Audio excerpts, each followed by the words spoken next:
Hi, this is Angela Cervantes and I'm answering your questions. So someone asked, when did you know you wanted to be an author? So I knew I wanted to be an author when I was a kid, probably 8 or 9 years old. I loved books so much, and that love of books turned into a love for writing. I remember one of the first stories I ever wrote was have you ever read C.S. Lewis's The Lion, the Witch, and the Wardrobe?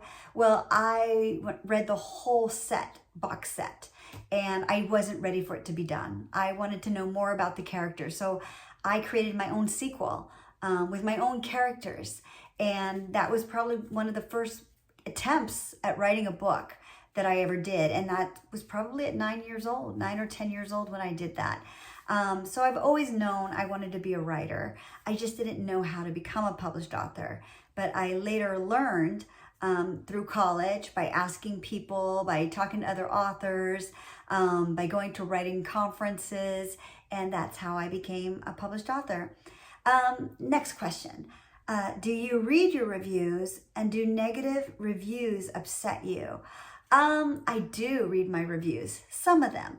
Now, when I first started my career with Gaby Lost and Found, which was published back in 2012 by Scholastic, I read them all the time because I was just curious. I was new to the industry. I didn't know what it meant to be a writer and what it all, entailed.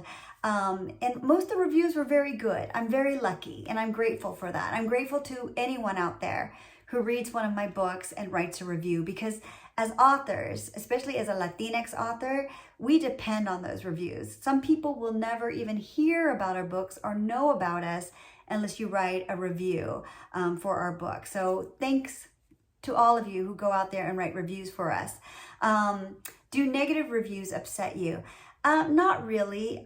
If I do read a negative review, and I don't think I get too many of them, it doesn't bother me, because I know not all books are for everyone. I know that I've read some books that I didn't like.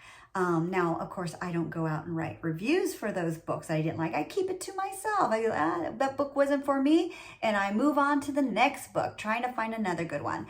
So it doesn't bother me, because people are different. The only time it bothers me or upsets me is if it's just really rude.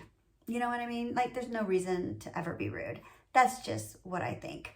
So there you go. Thank you for your questions, and please continue to check back on this channel as I will be answering more questions in the future. Thank you, everyone. Keep reading. Bye.